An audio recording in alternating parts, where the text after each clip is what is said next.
কি দম্পতি বিয়ে করছেন কারা কারা দেখি, দুই হাত তুলে অনেকে। নিয়ত ভালো না, আরেকটা ঘটাবে নাকি? খবর আছে?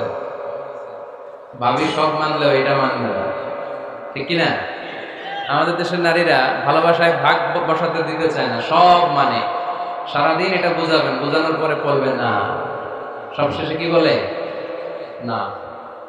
তো এই আলোচনাটা যারা বিয়ে করছেন রিসেন্ট তাদের কাজে লাগবে, আর যারা করেন নাই করবেন, শীঘ্রই করবেন, এদেরও কাজে লাগবে।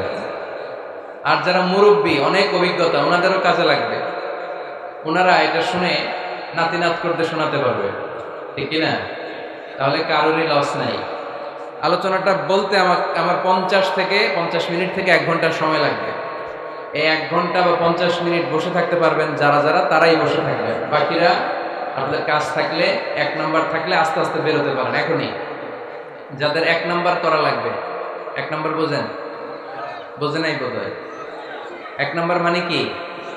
আচ্ছা, এইটা 1 নাম্বার, 2 নাম্বার, 3 নাম্বার যা লাগে।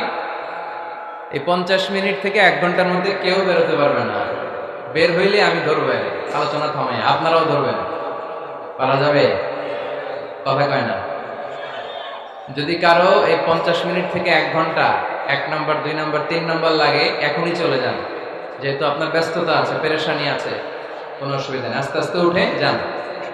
যারা যেতে চাই সুযোগ করে দেন, একটু সুযোগ করে দেন। উঠতেছেন না কেন? তার মানে 1 ঘন্টা থাকবেন আপনারা? আওয়াজ করে বলেন, 1 ঘন্টা থাকা যাবে? অনেক যুবক ছেলেরা দাঁড়িয়ে আর মোর ভেঙে নিতেছে, এমনি থাকবো হুজুর। মাশাআল্লাহ, খুব ভালো। কয়টার দিকে আসছেন আপনারা?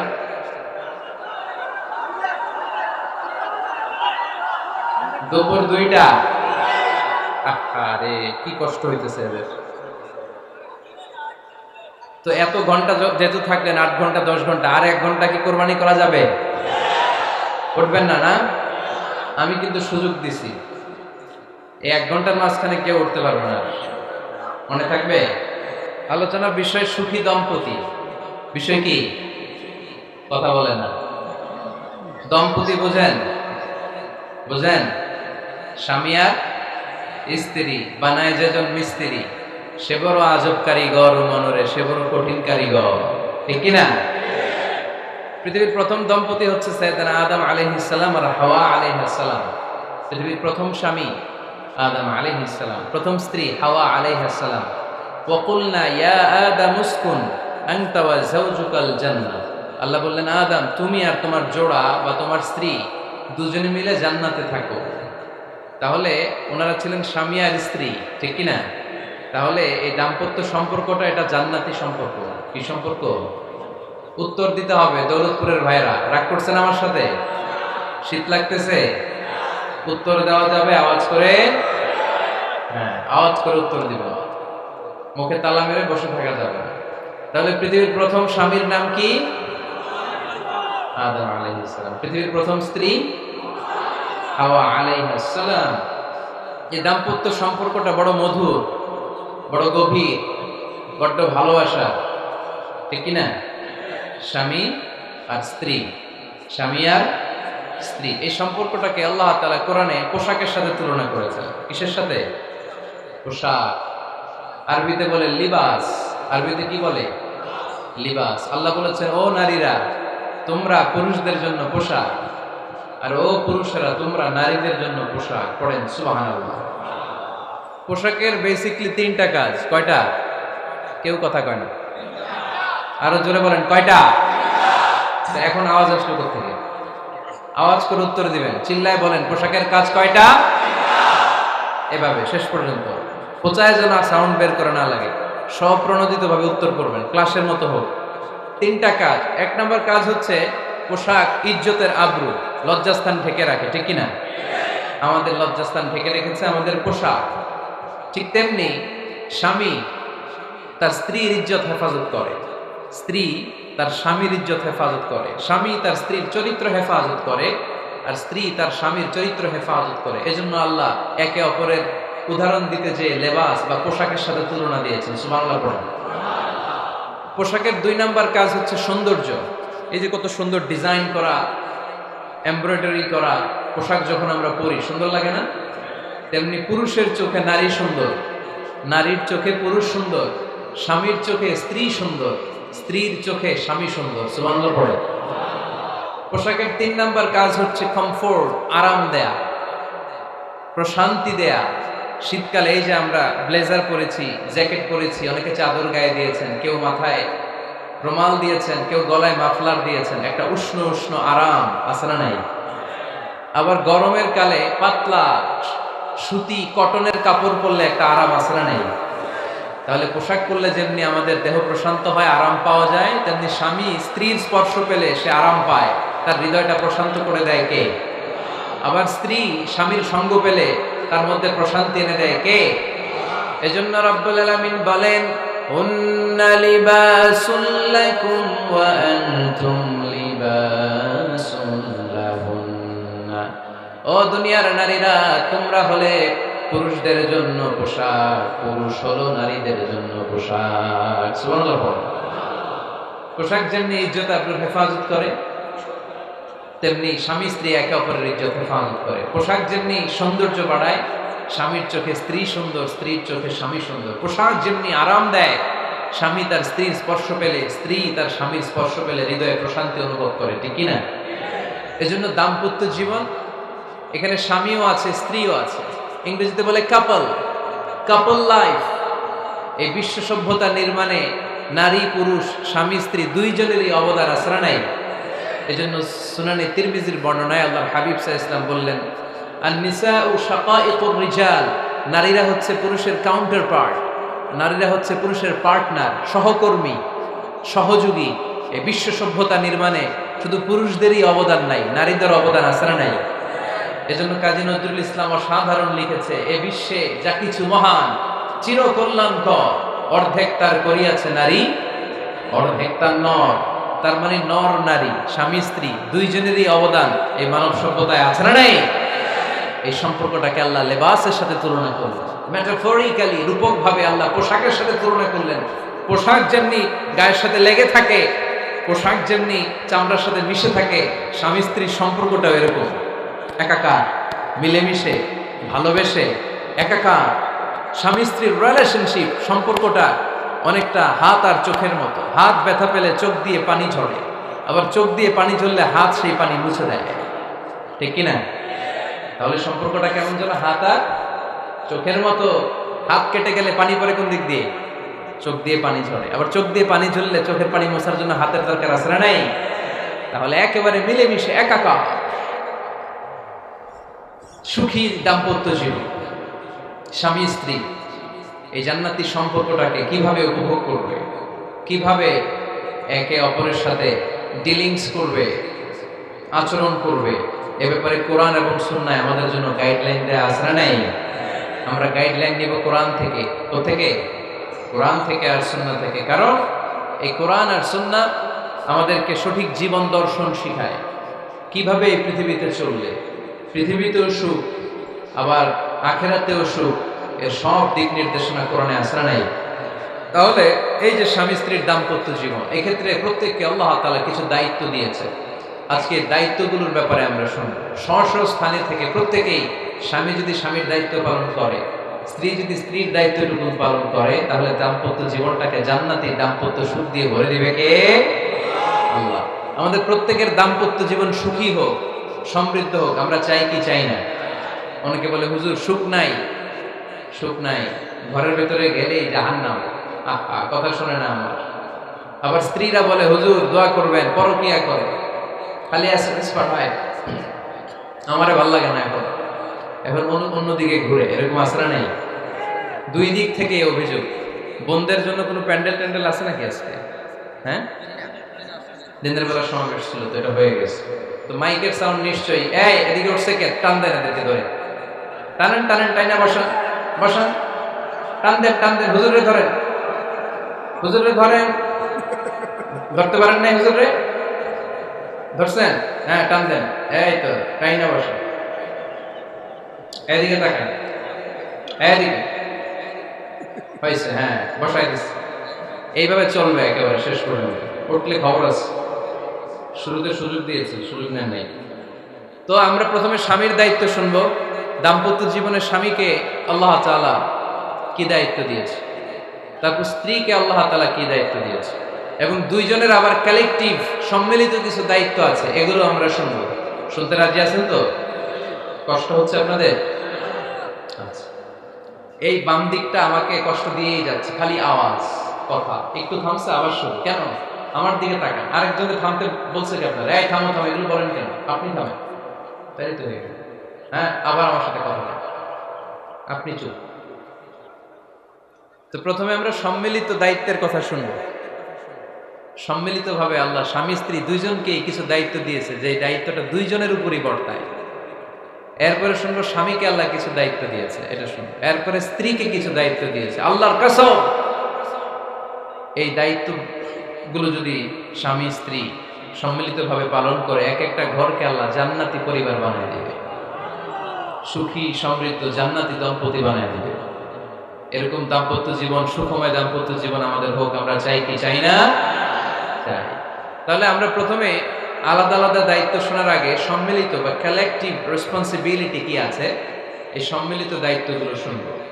স্বামী স্ত্রীর দুইজনের কাঁধেই বর্তায় এরকম প্রথম দায়িত্ব হচ্ছে স্যাক্রিফাইস। দাম্পত্য জীবনের আসল খেলাটা হচ্ছে স্যাক্রিফাইসের খেলা। কিসের খেলা? স্যাক্রিফাইস। এটা লাগবে আমার বোনেরা, অথবা যুবতী বোনেরা, অথবা রিসেন্টলি বিয়ে হয়েছে এরকম বোনেরা। আজকে তো এক ভাই এসে দোয়া চাইলে, হুজুর 3 দিন আগে বিয়ে হয়েছে আমার, একটু দোয়া করে দেন। তারপর যুবক ছেলেরা, তোমরা যারা বিয়ে করনি করবা, খেয়াল করে শোনো, এগুলো কাজে লাগবে। স্যাক্রিফাইসটা খুব জরুরি। স্যাক্রিফাইস ইজ দ্য কি of a successful happy couple life. একটা সুখী দাম্পত্য জীবনের আসল চাবি হচ্ছে স্যাক্রিফাইস। আওয়াজ করে বলতে হবে, চাবিটার নাম কি? স্যাক্রিফাইস করতে হবে, একটু মানিয়ে নেয়া, একে অপরকে বোঝা, একটু ভালোবাসা, একটু মানিয়ে চলা, এটার নাম হচ্ছে স্যাক্রিফাইস। একে অপরকে বোঝার চেষ্টা করা, একটু মানিয়ে চলার চেষ্টা করা, একটু ভালো লাগা, একটু ভালোবাসা, সুখ দুঃখ ভাগাভাগি করে মিলেমিশে একাকার হয়ে যাওয়া, এটার নামই দাম্পত্য জীবন। ঠিক কিনা? হ্যাঁ, এটার নামই দাম্পত্য জীবন। মিলেমিশে একাকার হয়ে যেতে হবে, স্যাক্রিফাইসের মানসিকতা অর্জন করতে হবে। একে অপরের দোষ ধরলে চলবে না, কারণ no one is perfect in this life. আপনি যে আপনার বউয়ের দোষ ধরতেছেন, আপনার দোষ নাই? কথা বলেন না কেন? আপনারও দোষ আছে না নাই? তো লিস্ট দুই ভাবে করা যায়, একটা হচ্ছে দোষের লিস্ট, আর একটা হচ্ছে গুণের লিস্ট। দোষের লিস্ট বাদ দিয়ে আপনার স্ত্রীর মধ্যে আল্লাহ তাআলা কি কি গুণ দিয়েছে, এই গুণগুলোর লিস্ট করুন, দোষের লিস্ট নয়। দাম্পত্য জীবনটাই এমন, কখনো ঝগড়া, কখনো হাসাহাসি, কখনো মেঘ, কখনো বৃষ্টি, আছে না নাই? হয় না এরকম? Ups and downs.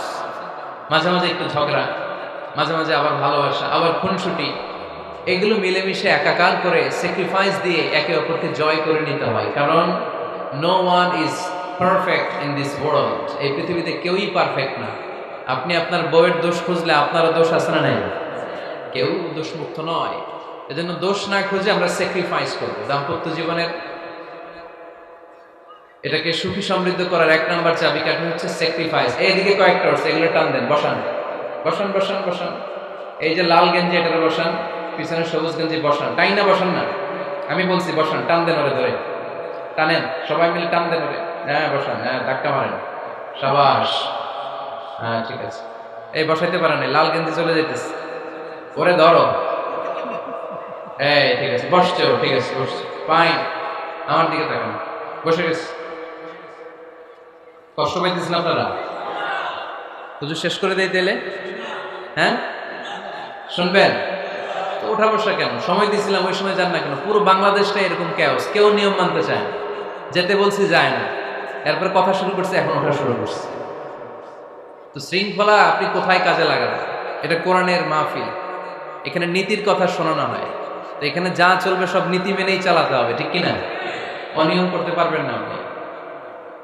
আর এখানে তো ওনারা স্বাধীনতা ঘোষণা করছে, আলাদা হয়ে যাবে না, আপনারা স্বাধীন হয়ে যান। হয়েছে? এদিকে তাকান। তাহলে সুখী দাম্পত্য জীবনের 1 নাম্বার চাবির নাম কি? স্যাক্রিফাইস। চিল্লায় বলতে হবে, সেটা কি? তাহলে হাজব্যান্ড ওয়াইফ দুইজনে স্যাক্রিফাইস করবেন। দাম্পত্য জীবনকে সুখী করার 2 নাম্বার কালেকটিভ ফর্মুলা হচ্ছে ঝগড়া করা যাবে না। ঝগড়া আপনারা করেন নাকি ভাবির সাথে? ভাবির সাথে ঝগড়া করেন কে কে? দেখি হাত তোলেন।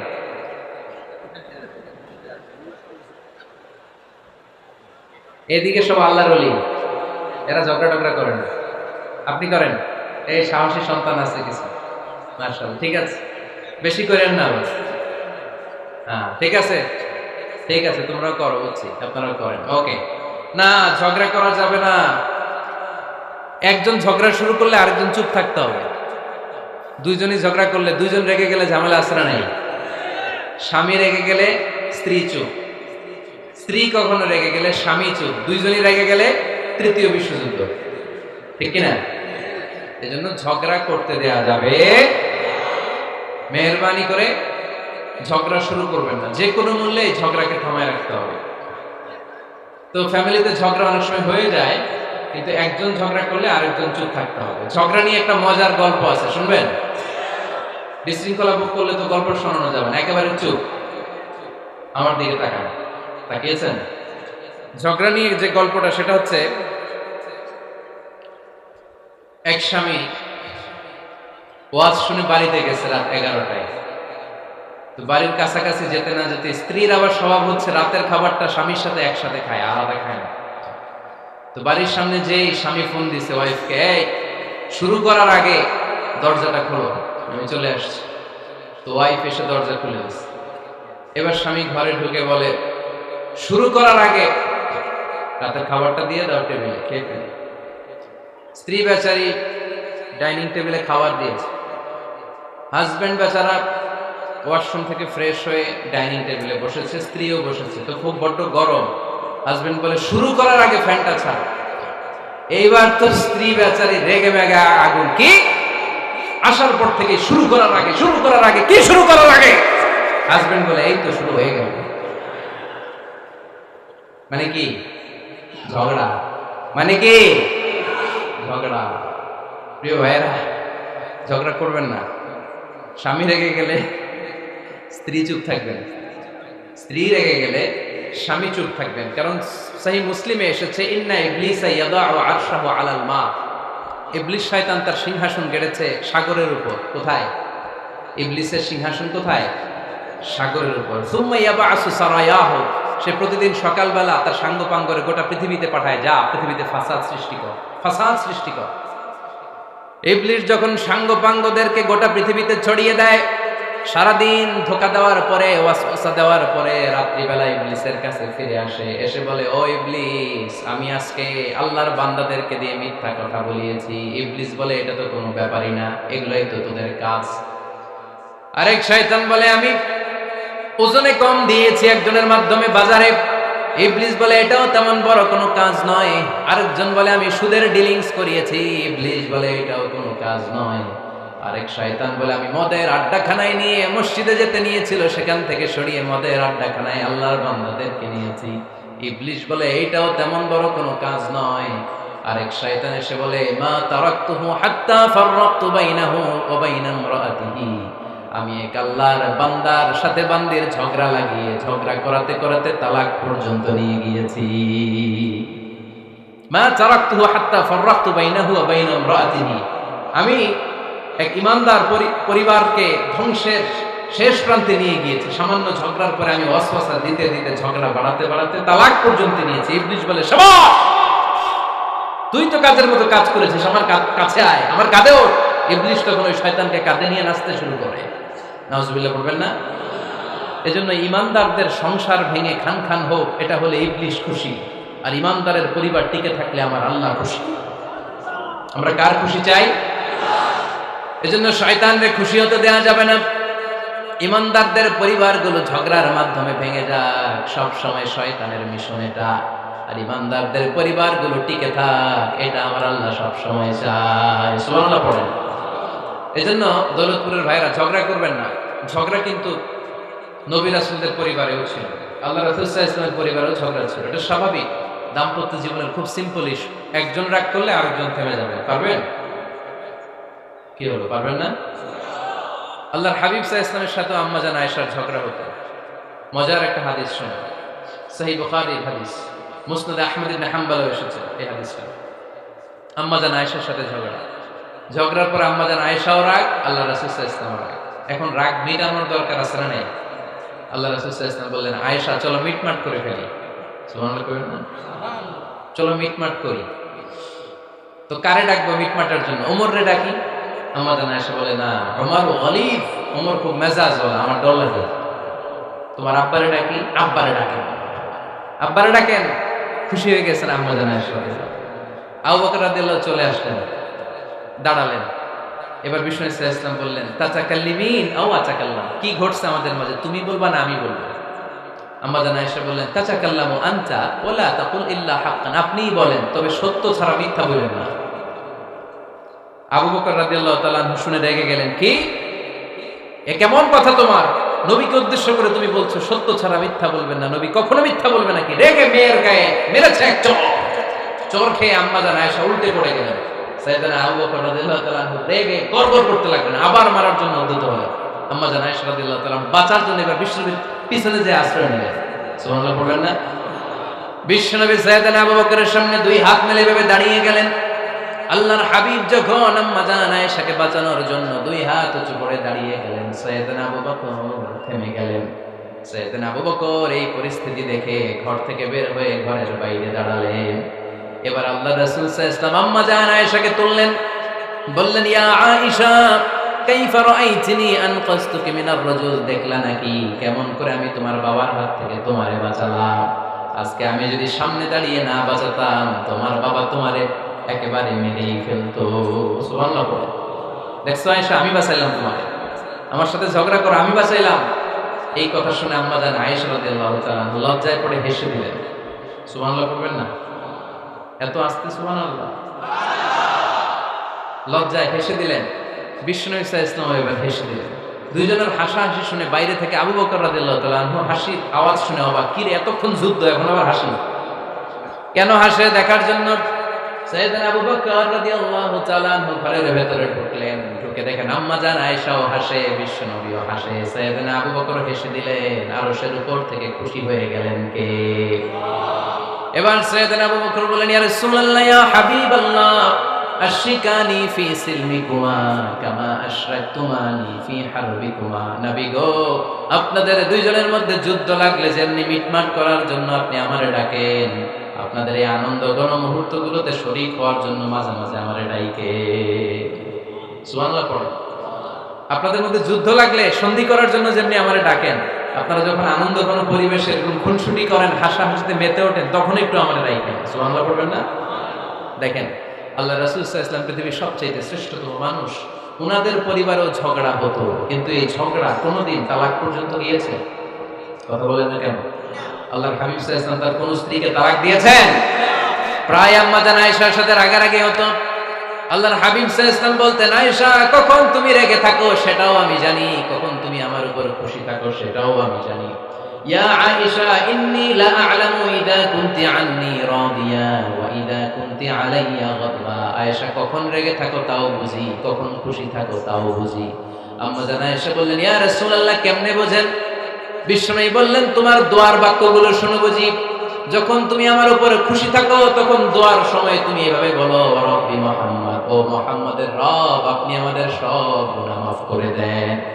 আর যখন তুমি আমার উপর রেগে থাকো তখন তুমি মুনাজাতের সময় বলো, রব্বি ইব্রাহিম, ইব্রাহিমের রব, আপনি আমাদেরকে ক্ষমা করে দেন। তার মানে যখন তুমি রেগে থাকো তখন দোয়ার সময় আমার নামটা মুখে নিতে চাও না। সুবহানাল্লাহ পড়েন। তখন তুমি দোয়ার সময় অন্য নবীর নাম নাও। আম্মা জান আয়েশা বললেন, ইয়া রাসূলুল্লাহ মা আহাজুরু ইল্লা ইসমাক, আমি তো শুধু নামটাই সরাই, আমার মুখ থেকে কেবল আপনার নামটাই সরায় রাখি, আমার হৃদয় থেকে কখনো আপনারে সরাতে পারি না। আমার হৃদয় জুড়ে আপনি, মা আহাজুরু ইল্লা ইসমাক, নবী হে, আমি শুধু দোয়ার সময় রাগের মাথায় আপনার নামটা বাদ দেই, হৃদয় থেকে তো আপনারে বাদ দিতে পারি না। সুবহানাল্লাহ বলবেন না? তার মানে নবীদের ফ্যামিলি তো ঝগড়া এগুলো হতো, কিন্তু এটা তালাক পর্যন্ত গড়াতো না, ঠিক কিনা? তাহলে এখন থেকে আমাদের এই স্লোগান নিতে হবে, ঝগড়া করলেও আমরা ডিভোর্সের দিকে যাব না। পারা যাবে? আর একজন রেগে গেলে আরেকজনকে চুপ থাকতে হবে। ভাবি রেগে গেলে আপনি চুপ, পারবেন? পারবেন না? ইনশাআল্লাহ। এই যারা বিয়ে করে না এরা ইনশাআল্লাহ, আর বাকিরা চুপচাপ। আওয়াজ করে পড়েন না ইনশাআল্লাহ। তাহলে প্রথমে স্যাক্রিফাইস, তারপর ঝগড়া করা যাবে না। 3 নাম্বার, দাম্পত্য জীবনের কোনো গোপন কথা অন্যের কাছে শেয়ার করা যাবে না। হাদিসে এসেছে, এটাকে বলা হয়েছে আ'যামুল আমানা, এটা সবচেয়ে বড় আমানত। যারা দাম্পত্য জীবনের একান্ত বিষয় কারোর সাথে শেয়ার করে তারা সবচেয়ে বড় কবিরা গুনাহ করে। আশরাফুন নাস বলেছেন বিশ্বনবী এদেরকে, সবচেয়ে নিকৃষ্ট মানুষ ইয়াউমুল কিয়ামাতি মানজিলাতান, আল্লাহর কাছে কিয়ামতের দিন সবচেয়ে নিকৃষ্ট হয়ে দাঁড়াবে ওই দম্পতি, ওই নারী কিংবা ওই পুরুষ, তুফদি ইলা যাওজিহি ওয়া ইউফদি ইলা যাওজিহা সুম্মা ইউনশিরু সিররাহা। তারা একান্ত সময়ে ফিজিক্যাল ইন্টিমেসিতে যা করে এটা পরে মানুষের কাছে বলে বেড়ায়, এরকম আছে না নেই? খবরদার, এটা বড় কবিরা গুনাহ। অনেক বোনরা একসাথে হলে দাম্পত্য জীবনের বিভিন্ন গোপন বিষয় নিয়ে কথা বলে, আছে না নেই? অনেক পুরুষরা একে অপরের সাথে, বন্ধুদের সাথে বিভিন্ন বিষয় নিয়ে শেয়ার করে, এটা এমন ওইটা এমন, এগুলো বলা যাবে? আসসিবাউ হারাম। দাম্পত্য জীবনের সব বিষয়, স্বামীর সব বিষয় স্ত্রীর কাছে আমানত, স্ত্রীর সব বিষয় স্বামীর কাছে আমানত রেখেছে কে? দাম্পত্য জীবনের এই প্রাইভেট লাইফের কোনো কিছু কিয়ামত পর্যন্ত অন্যের কাছে প্রকাশ করাকে হারাম ঘোষণা করে দিয়েছে কে? এজন্য খবরদার আমার বোনেরা, একসাথে মহিলারা হলে পেটের কথা পিঠের কথা সব বের করে দেয়, আসরা নাই, কিছু থাকে না, সব বের হয়ে যায়। খবরদার, সব বললেও দাম্পত্য জীবনের কোনো কথা শেয়ার করা যাবে? আমার ভাইয়েরা খবরদার, আপনাদের দাম্পত্য জীবনের কোনো কথা আপনার বন্ধুর সাথে শেয়ার করতে পারবেন না। এগুলো ফ্যামিলির শান্তি নষ্ট করে, দাম্পত্য জীবনের সুখকে নষ্ট করে। তাহলে 3 নাম্বার, প্রাইভেসি বজায় রাখা, এটা দুজনেরই দায়িত্ব। 4 নাম্বার, অহেতুক সন্দেহ পরিহার করবে। অনেক স্ত্রী আছে হাজবেন্ডের খালি সন্দেহ করে, এই ওদিকে তাকাই লাগেন, ওই মেয়ের দিকে তাকাই লাগেন, মোবাইল দেখি, মোবাইল দাও, ফেসবুকের পাসওয়ার্ড দাও, ঢুইকা দেখি মেসেঞ্জারে কার সাথে চ্যাট করছে, এই অফিসের ফাইল দেখি, এই এটা দেখি, এই তোমার ইনবক্স চেক করবে, এদিকে দাও, আছে না নাই? এই সন্দেহ ঘরটারে জাহান্নামের টুকরা বানিয়ে ছেড়েছে। অহেতুক সন্দেহ করবেন না। আবার ভাইরা ভাবিদেরকে অহেতুক সন্দেহ করবেন, এই ওদিকে গেলা কেন, ওদিকে তাকাই লাগেন, এইটা করলা কেন, ওইটা করলা কেন, দেখি তোমার মোবাইল, তোমার মোবাইলের গ্যালারি দেখি, লক করে রাখছো কেন, লক খোলো, আছে না নাই? অহেতুক সন্দেহ ফ্যামিলিটারে জাহান্নামের টুকরা বানিয়ে দেয়। হ্যাঁ, ভ্যালিড কোনো অপরাধ যদি স্বামী করে ফেলে, ভ্যালিড কোনো অপরাধ যদি স্ত্রী করে ফেলে, পরকীয়ার কোনো বিষয় যদি প্রমাণিত হয়, বসেন, কনসাল্ট করেন, একে অপরের সাথে কথা বলেন, জিজ্ঞেস করেন। কিন্তু অহেতুক, আমি অনেক ফ্যামিলি এরকম দেখেছি, আমার কিছু বন্ধুকেও আমি দেখেছি যে এদের অবস্থা খুব খারাপ, খালি সন্দেহ করে, আছে না নাই? সন্দেহের রোগটা বড় রোগ, এই রোগ থেকে বেরিয়ে আসতে হবে। অহেতুক সন্দেহ করা যাবে না। 5 নাম্বার, হাজব্যান্ড ওয়াইফের দায়িত্ব হচ্ছে একে অপরের সহযোগী হতে হবে, সহকর্মী। আল্লাহর জান্নাত পাওয়ার ক্ষেত্রে একে অপরের সহযোগী। আপনি একা জান্নাতে যাবেন, ভাবি জাহান্নামে, এটা আপনি চান? জি না, আওয়াজ নাই আমগো গলায়। আপনি এটা চান? ভাবি একা জান্নাতে যাবে, আপনি যাবেন না, এটা ভাবি চায়? চায় না। তাহলে গেলে একসাথেই যান না, একসাথেই যান, একসাথেই যাবেন, আলাদা না। এজন্য আল্লাহর আনুগত্যে, আল্লাহর ইবাদতে, দাম্পত্য জীবনে একে অপরের সহযোগী হতে হবে। স্বামী ভুল করলে স্ত্রী সুন্দর করে শুধরে দিবে, স্ত্রী ভুল করলে স্বামী শুধরে দিবে। ফজরের সময় স্ত্রী হাজবেন্ডকে ডেকে দিবে, উঠতে না চাইলে ঠান্ডা পানির ছিটা দিবে। কারণ জান্নাতে একা যাওয়া যাবে না, গেলে দুইজনই যাবে, কথা কয় না? দুইজনেই জান্নাতে যাওয়ার দরকার আছে না নেই? যত বেশি আপনারা আল্লাহর আনুগত্যে আগাতে পারবেন, তত আপনাদের মহব্বত বাড়ায় দিবে কে? এই যে হাজবেন্ড ওয়াইফের ভালোবাসাটাকে বলে লাভ পিরামিড। কি pyramid? Love pyramid, like triangle, ত্রিভুজ আকৃতির। হাজবেন্ড ওয়াইফের ভালোবাসাটা ত্রিভুজ আকৃতির। The closer the couple comes to Allah, the closer they comes to each other. Husband wife যত বেশি আল্লাহর কাছে যাবে, তারা নিজেরাও নিজেদের তত কাছে যাবে। হাজবেন্ড ওয়াইফ আল্লাহর সম্পর্ক থেকে যত দূরে সরে যাবে, তারা নিজেরাও নিজেদের থেকে তত দূরে সরে যাবে, ঠিক কি না? ত্রিভুজ ছিলেন আপনারা? হ্যাঁ, এই জিওয় কয়েকজন জিওয়, আপনারা ত্রিভুজ ছিলেন না? চিনি, জিওয়, ঠিক আছে। ত্রিভুজের কয় কোণা? হ্যাঁ, 3 কোণা। এই যে এরকম লাভ পিরামিড, 3 কোণা। এই উপরের কোণায় আল্লাহর অবস্থান, আর এই কোণায় স্বামী, এই কোণায় স্ত্রী। তো তারা আল্লাহর দিকে যত যাবে, নিজেরাও তত কাছে যাবে। আর তারা আল্লাহর সম্পর্ক থেকে যত দূরে চলে যাবে নিজেদের মধ্যে দূরত্ব বাড়তে থাকবে, ঠিক কিনা? পিরামিডটা বুঝতে পারছেন? ত্রিভুজ আকৃতির সম্পর্কটা, লাভ পিরামিড এরকম 3 কোণা। উপরের কোণায় থাকে আল্লাহ, এদিকে স্বামী, এদিকে স্ত্রী। তারা যদি আল্লাহর কাছে উভয়ে যেতে চায়, উভয়ে কাছাকাছি আসতেছে না? কথা বলেন না কেন? আর আল্লাহর আনুগত্য ইবাদত থেকে দুইজন যদি দূরে সরে যায়, তাহলে দুজনের দূরত্ব বাড়িয়ে দেয় কে? এজন্য স্বামী হবে স্ত্রীর সহযোগী, সহকর্মী। নামাজের সময় একে অপরকে ডেকে দিবেন, মোবাইলে অ্যালার্ম দিয়ে রাখবেন। স্বামী স্ত্রীরে ডাকেন, স্ত্রী স্বামীরে ডাকেন। স্বামী স্ত্রীকে কোরআন তেলাওয়াত শোনাবেন, স্ত্রী স্বামীরে কোরআন তেলাওয়াত শোনাবেন। ফ্যামিলিটারে জান্নাতি ফ্যামিলি বানায় দিবে কে? তাহলে এই 5টার দায়িত্ব কালেকটিভ রেসপন্সিবিলিটি, স্বামীর উপরও বর্তায়, স্ত্রীর উপরও বর্তায়। এগুলো মেনে চললে দাম্পত্য জীবন সুখকর করে দিবে কে? মনোযোগ আছে? কষ্ট হচ্ছে? এবার আমরা হাজবেন্ডের দায়িত্ব শুনি। হাজবেন্ডের প্রথম দায়িত্ব হচ্ছে, হাজবেন্ড হচ্ছে caretaker of the family, in charge, protector. আর রিজালু কাওয়ামুনা আলান নিসা। আল্লাহ বললেন স্বামী হলো তার স্ত্রীর ইনচার্জ, প্রোটেক্টর। স্ত্রীকে সুরক্ষা দিবে, স্ত্রীকে টেক কেয়ার করবে, স্ত্রীর দায়িত্বে থাকবে। এই দাম্পত্য জীবনের দুইজনের সংসারকে, সংসারের মধ্যে স্বামীকে দায়িত্বশীল বানিয়েছে কে? পুরুষ দায়িত্বশীল। পুরুষ কখনো নারীর ক্ষতি করে না, সুপুরুষ নারীর ক্ষতি করে না, ঠিক কিনা? গোটা পুরুষ সমাজ নারী সমাজের সুরক্ষা দিবে। যেগুলো নারীকে একান্তে পেলে রেপ করে, এই যে ঢাকা বিশ্ববিদ্যালয়ে একটা রেপের ঘটনা ঘটছে না, যে এই বেয়াদবটা এই কাজ করেছে, এটা কি পুরুষ না কুপুরুষ? এটা কি সুপুরুষ না কুপুরুষ? সুপুরুষ নারীর প্রোটেকশন দেয়, নারীর টেক কেয়ার করে, তার ইনচার্জ, তার দায়িত্বশীল। দাম্পত্য জীবনে অর্থনৈতিক যত দায় দায়িত্ব আছে সব আল্লাহ তাআলা পুরুষের কাঁধে দিয়েছে। কার কাঁধে? এই দাম্পত্য লাইফে নারীর কোনো অর্থনৈতিক দায় দায়িত্ব নারীর কাঁধে আল্লাহ দেয় নাই। এজন্য সব অর্থনৈতিক দায়িত্ব পুরুষের ঘাড়ে। 4টা অর্থনৈতিক দায়িত্ব আছে। পুরুষ নারীকে মহারণা দিবে, পুরুষ নারীকে খাবারের ব্যবস্থা করবে, পুরুষ নারীকে পোশাকের ব্যবস্থা করবে, পুরুষ নারীর জন্য রেসিডেন্সিয়াল ব্যবস্থা করবে, ঠিক কিনা? ওয়াতুন নিসাআ সাদকাতিহিন্না নিহলা ফাইন তিবনা লাকুম আন শাইইন মিনহু নাফসান ফাকুলুহু হানিআম মারিআ। সুবহানাল্লাহ।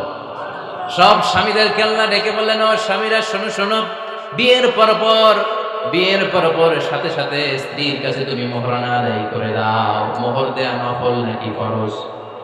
জোরে বলেন। তোমরা কি দাও? সিলুটি পুলা মোহরানা দাও? হ্যাঁ, মোহরানা দিতাই নাকি যৌতুক খাইতা? খিতা হতা? হ্যাঁ, কি দিব? মোহরানা দিব। মোহরানা দেয়াকে ফরজ করেছে কে? আল্লাহ। তো মোহর দিতে টাকা লাগে না? এই টাকার দায়িত্ব পুরুষের ঘাড়ে দিছে কে? 2 নাম্বার দায়িত্ব, আলাল মাউলুদি লাহু রিজকুহুন্না ওয়া কিসওয়াতুহুন্না বিল মা'রুফ।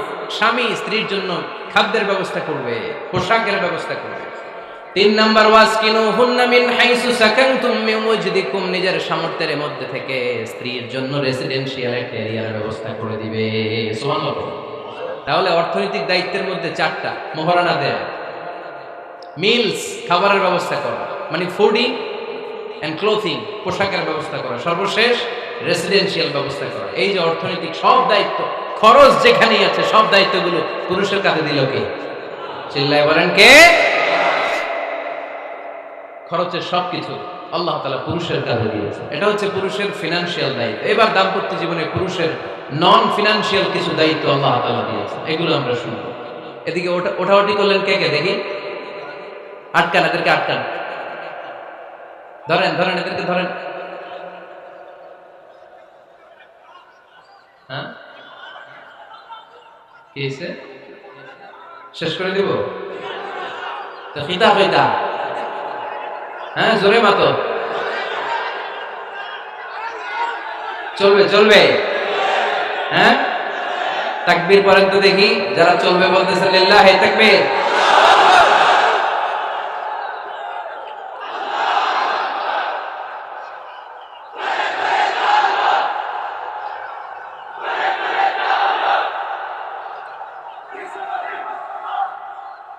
মাশাআল্লাহ মাশাআল্লাহ। এবার দাম্পত্য জীবনে নন ফিনান্সিয়াল পুরুষের যে দায়িত্ব আছে সেটা আমরা শুনবো। 1 নাম্বার দায়িত্ব হচ্ছে স্বামীর উচিত স্ত্রীর সাথে ভালো আচরণ করা। ভালো আচরণ করেন তো আপনারা? জি হয়, এই শুধু উনি করে, বাকিরা খিতা কর্তা, মারামারি কর্তা নি, খিতা কর্তা। হ্যাঁ, সালাম দিবেন, স্ত্রীকে কি দিবেন? আল্লাহ বললেন ওয়া আশিরুহুন্না বিল মা'রুফ, স্ত্রীর সাথে কোমল ভাষায়, ভালো শব্দে, ভালো বাক্যে, ভালো কথা বলো। স্ত্রীর সাথে খারাপ আচরণ করো না। স্ত্রীকে দেখলে তুমি মুচকি হাসি দাও। অনেক স্বামী আছে কখনো স্ত্রীকে দেখলে মুচকি হাসি দেয় না, চেহারাটা বাংলা পাঁচের মতো এরকম করে রাখে, আছে না নাই? দৌলতপুরের লোকের অবশ্য অনেক ভালো, এই যে সবার মুখে হাসি, মুচকি হাসি। হাসেন তো, মুচকি হাসি দেন তো একটা, আওয়াজ করলে মুচকি হাসি হয় নাকি?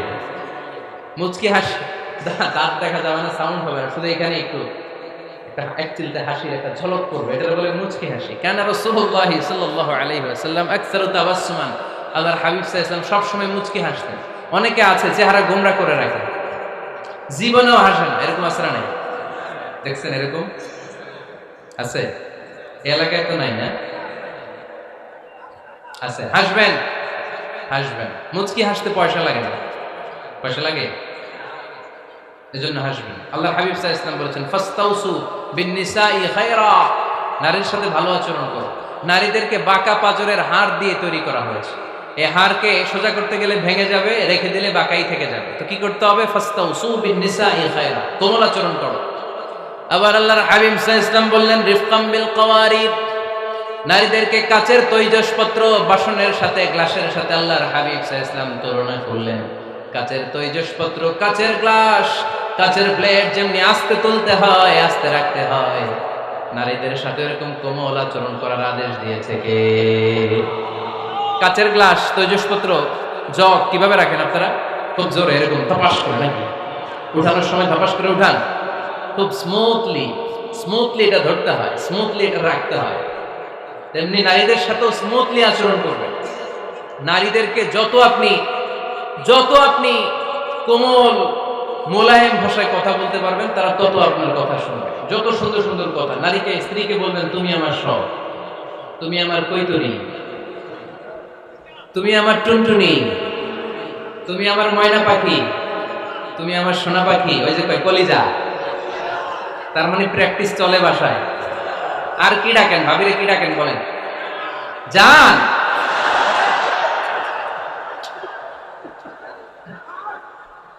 জান ডাকেন। আর ভাবি কি ডাকে আপনাদেরকে? বাবু। কি ডাকে? বাবু ডাকে। আর কি ডাকে? হ্যাঁ, বেবি। পোলাপান কত দুষ্ট দেখছেন, বেবি ডাকে নাকি? স্বামী স্ত্রীর মধ্যে এই সোহাগপূর্ণ, এই ভালোবাসাপূর্ণ এই ডাকাডাকিতে কোনো গুনাহ নাই, আছে সওয়াব। এগুলো দাম্পত্য জীবনকে সুখময় করে, ঠিক না? তাহলে স্ত্রীদের সাথে কোমল আচরণ করতে হবে, 1 নাম্বার দায়িত্ব। 2 নাম্বার দায়িত্ব, স্ত্রীর সেক্সুয়াল ডিজায়ারকে ফুলফিল করতে হবে।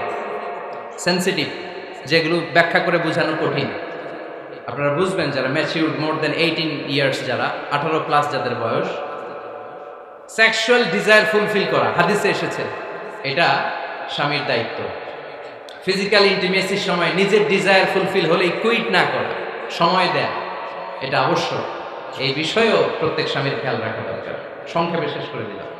3 নাম্বার, স্ত্রীর ব্যক্তিগত বৈধ কাজে স্বাধীনতা দিতে হবে স্বামীর। অনেক স্বামী এই ছোট্ট বিষয় নিয়ে মারামারি লাগায় ফেলে ঘরে। স্ত্রীর ব্যক্তিগত বৈধ যে চয়েস, এটাতে আপনি স্বাধীনতা দিবেন। স্ত্রীর মনে চায় রান্না বান্না শিখতে, আপনি বললেন তুমি কম্পিউটার শিখো, কিলাকিলি আছে না নাই? স্ত্রীর মনে চায় কাঁথা সেলাই শিখতে, নকশি কাঁথা, আপনি বললেন না তুমি ল্যাঙ্গুয়েজ শিখো, ঝামেলা আছে না নাই? না, আপনি একটা ইন্ডিভিজুয়াল, আপনার স্ত্রী আর একটা ইন্ডিভিজুয়াল, প্রত্যেকের আলাদা ব্যক্তিগত রুচি, চাহিদা, মতামতের গুরুত্ব আছে না নাই? এজন্য প্রত্যেক স্বামীর উচিত স্ত্রীর বৈধ ব্যক্তিগত যে কাজ, অবৈধগুলা না। স্ত্রী বলল যে জি বাংলা দেখবো, তুমি একটা টিভি নিয়ে আসো, আনা যাবে? কথা বলেন। স্ত্রী বলল চলো পহেলা বৈশাখে আমরা নাচানাচি করবো তুমি আর আমি মিলে, এটা মানা যাবে না। স্ত্রীর ব্যক্তিগত বৈধ কাজের স্বাধীনতা দেয়া। আম্মা জান আয়েশা রাদিয়াল্লাহু তাআলা আনহা বলেন ওয়া কানা লি সাওয়াহিবু ইয়ালআবনা মাই। বুখারীর বর্ণনা, আমি যখন আল্লাহর হাবিব সাল্লাল্লাহু আলাইহি ওয়াসাল্লামের বাড়িতে বউ হয়ে আসলাম, আমার কিছু খেলার সাথী ছিল। আমি কাপড় দিয়ে পুতুল বানাতাম আর ঘোড়া বানাতাম, এগুলো দিয়ে খেলতাম। আমার সাথীরা আসলে রাসূল সাল্লাল্লাহু আলাইহি ওয়াসাল্লাম ঘরের পর্দা নামিয়ে দিয়ে আমার জন্য ঘরটা ছেড়ে দিত। সুবহানাল্লাহ কইতে বললেন না? আল্লাহর হাবিব সাল্লাল্লাহু আলাইহি ওয়াসাল্লাম কখনো বলতেন না আয়েশা তোমার বান্ধবীরা যেন ঘরে না আসে, কখনো বলতেন না আয়েশা আমি নবী মানুষ, তুমি নবীর বউ, তুমি কেন পুতুল দিয়ে খেলো, তুমি যেন কাপড় দিয়ে পুতুল বানাও, কেন ঘোড়া বানাও, এগুলো বন্ধ করো। কোনদিন বিশ্বনবী আম্মা জান আয়েশা রাদিয়াল্লাহু তাআলা আনহার পুতুল খেলায় বাধা দেন নাই, সাথীদের সাথে খেলাধুলায় কখনো বাধা দেন নাই। সুবহানাল্লাহ পড়েন। ছোট্ট মেয়েদের জন্য কাপড়ের পুতুল দিয়ে খেলাধুলা করা এটা জায়েজ, কারণ ছোট্ট মেয়েরা দেখবেন পুতুল বানায়, এটার দুধ খাওয়ায়, এটার জন্য রান্না করে, এটার গোসল করায়। এটাকে ছোট্ট মেয়েদের জন্য পুতুল খেলা জায়েজ রাখা হয়েছে এজন্য, কারণ তারাই কিছুদিন হবে এই প্রজন্মের মা। তাদের সন্তানদেরকে কেমন করে লালন পালন করবে তার একটা প্র্যাকটিস খেলার ছলেই ছোটবেলায় হয়ে যায়। সুবহানাল্লাহ পড়েন। এজন্য 3 নম্বর দায়িত্ব স্ত্রীর ব্যক্তিগত হালাল যে কাজগুলো আছে তার ব্যক্তিগত এই ভালো কাজগুলোতে আপনার স্বাধীনতা দিতে হবে, বাধা দেওয়া যাবে না। 4 নম্বর দায়িত্ব স্ত্রীর প্রশংসা করবেন। কি করবেন? প্রশংসা। আমরা খালি দোষ খুঁজি, তোমার রান্না ভালো না, তোমার চেহারা ভালো না, তোমার বাপ ভালো না, তোর মা ভালো না, তোর 14 গোষ্ঠী খারাপ, আছে না নাই? তো এই বেটি আপনারা ভালোবাসবে? এই বেটি তো আজীবন আপনার বদনাম করবে, ঠিক কি না? কোনোদিন তারে আপনি প্রশংসা করলেন না, প্রশংসা করবেন।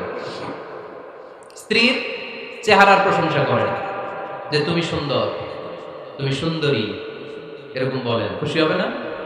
হ্যাঁ, তুমি সুন্দর তাই চেয়ে থাকি, সে কি মোর অপরাধ? কোনো অপরাধ নাই, ইচ্ছা মতো গাইতে থাকেন স্ত্রীর শানে গান, সব আসরা নাই। তবে শুধু স্ত্রীকে শোনানো যাবে, ভাবিরে শোনানো যাবে, শালীরে শোনানো যাবে, পাশের বাড়ির কাউরে শোনানো যাবে? দেখেন ইসলাম কত চেক এন্ড ব্যালেন্স। স্ত্রীকে আপনি গান শোনান, কোনো গুনাহ নাই, আছে শুধু সওয়াব। তাহলে 4 নম্বর পয়েন্ট হচ্ছে এপ্রিসিয়েশন। সারাদিন এই মহিলাটা ফজরের পর থেকে উঠে ঘর গোছায়, মশারিগুলো খোলে, বিছানা পরিষ্কার করে, বাচ্চাদেরকে ক্লিন করে, স্কুলের টিফিন রেডি করে দেয়, বাচ্চাদেরকে স্কুলে যেতে দেয়, আপনার জন্য খাবার রেডি করে, কাপড় ধোয়, ঘরের সবাইকে দেখভাল করে। একদিনও আপনি তার এপ্রিসিয়েশন করলেন না। এরকম ডাকাইত স্বামী আছে না নাই? দৌলতপুরে নাই, এখানে সব ভালো।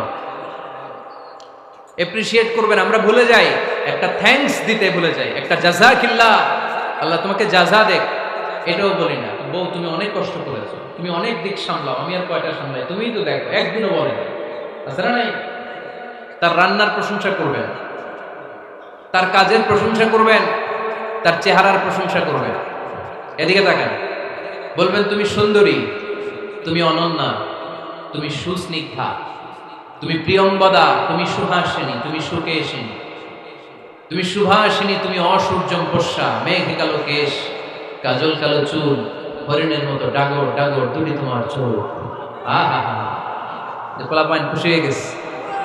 আহা হা, ওরা মুখস্থ রাখতেছে, বলবে এগুলো, বিয়ে করে নাই কিন্তু এখনো। তো জায়গা মতো বলবা, গার্লফ্রেন্ডে বলো না। আবার কাকে বলবা? স্ত্রীকে। কাকে? স্ত্রীকে। পারা যাবে না, একটু এপ্রিসিয়েশন দেওয়া যাবে না ওনাদেরকে? একটু প্রশংসা করবেন। প্রশংসা পেলে নারীরা বড্ড খুশি হয়। যদি আপনি বলেন যে তোমার রান্নাটা আজকে অসাধারণ হয়েছে, দেখবেন আরেক বাটি আইনা দিতেছে, খাইতে পারতেছে না, এরপর পাতে তুলে দেয়, আরেকটু খাও, আরে খাও না, আছে না নাই? আপনি 10,000 টাকার বান্ডিল দিয়ে আপনার বউকে যত খুশি করতে না পারবেন, রান্না মজা হয়েছে এইটা বলে আপনি অনেক বেশি খুশি হতে পারবেন। আল্লাহর হাবিব সাল্লাল্লাহু আলাইহি ওয়াসাল্লাম কখনো স্ত্রীদের রান্নার বদনাম করেন না। সুবহানাল্লাহ পড়বেন না? আওয়াজ করে পড়েন সুবহানাল্লাহ। আজ থেকে স্ত্রীর সৌন্দর্যের প্রশংসা করবেন, কাজের প্রশংসা করবেন, রান্নার প্রশংসা করবেন, এপ্রিসিয়েশন দিবেন। পারবেন তো? রান্নার প্রশংসা নিয়ে মজার একটা গল্প আছে, শুনতে চান? তো উঠতে শুরু করলেন যে, হ্যাঁ, এখন আর কে কারে ধরবে, অনেক উঠে গেছে। 2টার দিকে যারা বসা, প্রায় আমার মাহফিলগুলোতে এই সমস্যা হয়। গাইবান্ধাতে আমি গেলাম, জিজ্ঞেস করলাম কখন আসছেন, ফজর পরে আসছি। তো ফজর পরে আসছেন, এত আগে আসছেন কেন? কয় জায়গা পাবো না এই জন্য। লক্ষ লক্ষ মানুষ, কে কাকে নিয়ন্ত্রণ করবে? লক্ষ লক্ষ মানুষ। আমার জীবনে এত বড় প্যান্ডেল আমি কথা বলি নাই। এরা সকাল থেকে বসে আছে, পেশাব আটকে রাখছে, সেটা ক্ষতিকর না? এরা আজহারিকে দেখার পরে এত ওঠা আরম্ভ করছে, দেখাইছি কয়, দেখা গেছি হুজুর, এরপরে চলে যাচ্ছে। তা আপনাদের কি অবস্থা এরকম? হ্যাঁ, আচ্ছা ঠিক আছে। তো রান্নার প্রশংসা নিয়ে যে মজার গল্পটা আপনাদের শোনাতে চাই, এদিকে তাকান, মনোযোগী হন। আমার ওয়াজ শুনে এক লোক মনে মনে নিয়ত করছে যে আইরে, জীবনে তো রান্নার প্রশংসা করলাম না, আজকে রান্নার প্রশংসা করব। তো মাহফিল শেষে বাসায় গেছে, স্ত্রী তাকে খাবার দিয়েছে, স্বামী খাবার খায় আর মিটি মিটি হাসে। স্ত্রী বলে, এই মাহফিল শুনে আসছো, রাত বাজে 12টা, খাচ্ছ ভালো কথা, হাসো কেন? তো স্বামী বলে, হাসি এর কারণ হচ্ছে তোমার রান্নাটা আজকে এত মজা হয়েছে না জীবনে, আজকে বাড়াই বাড়াই করেছে, জীবনে এত মজার রান্না খাই না। রান্না মজা হয়েছে শুনে না স্ত্রী তো রেগে গেছে, কি গত 10 বছর ধরে তোমার রান্না করে খাওয়াই, একদিনও রান্নার প্রশংসা করলা না, আর আজকে পাশের ঘরের ভাবি একটু গরুর গোশতের তরকারি পাঠাইছিল বাটিতে করে, পাশের ঘরের ভাবি একটু আমাদের বাড়িতে তরকারি পাঠাইছিল, তো ওই তরকারি দিয়েই তোমাকে খাবার দিছি, আজকে রান্নাটার নামই করি নাই। তো ওই বেটির রান্না তোমার এত ভালো লাগছে, এই 10 বছরে একদিনও কইলা না, আজকে এটা কইলা, খাও খাও, তোমার মজার খাও, আর রান্ধুন না। তো প্রশংসা করলে বুঝে শুনে করবেন, একটু এনশিওর হবেন যে রান্নাটা করছিল কে। তা না হইলে কিন্তু ঘরে চুলায় আগুন জ্বলবে না, টানা রোজা রাখা লাগবে, ঠিক না? তো 4 নম্বর গেলে এপ্রিসিয়েশন, একটু এপ্রিসিয়েশন দিবেন। আল্লাহর হাবিব সব সময় স্ত্রীদের প্রশংসা করতেন। সেই বুখারীর বর্ণনা, আল্লাহর হাবিব বলেন, ইন্না ফাদলা আয়েশা আলান নিসা কাফাদলিস সারিদ আলা সাইরিত তাআম। আরব ভূখণ্ডের মধ্যে সব খাবারের উপরে সারিদ খাবার যেমনি সেরা, দুনিয়ার সব নারীদের মধ্যে আমার আয়েশা তেমনি সেরা। সারিদ একটা খাবার আছে। আমি যখন মিশরে পড়তাম আল আজহার ইউনিভার্সিটিতে, আমাদের ইউনিভার্সিটিতে সরকারের পক্ষ থেকে সরকারিভাবে খাবার দেয়া হতো। আমাদের খাবারের খরচ বহন করতেন ওমানের সুলতান কাবুস। এই গত 3-4 দিন আগে ইন্তেকাল করেছেন, নাম শুনছেন আপনারা? প্রায় 40 বছরের বেশি মনে হয়, 45 বছর বা 50 বছরের লম্বা সময় উনি ওমানের প্রেসিডেন্ট ছিলেন। উনি আমাদের খাবারের খরচটা বহন করতেন। কিছুদিন আগে ইন্তেকাল করেছেন। আমরা ওনার জন্য দোয়া করি, আল্লাহ তাআলা এই সুলতান কাবুসের জীবনের গুনাহগুলো মাফ করবে, ওনার সমস্ত খেদমত আল্লাহ কবুল করে নেই। তো আমাদের আল আজহার ইউনিভার্সিটির হোস্টেলে ঈদের দিন একটা খাবার দিত, এটার নাম ছিল সারিদ, রুটি আর গোশত, এগুলোকে ম্যাশড করে একটা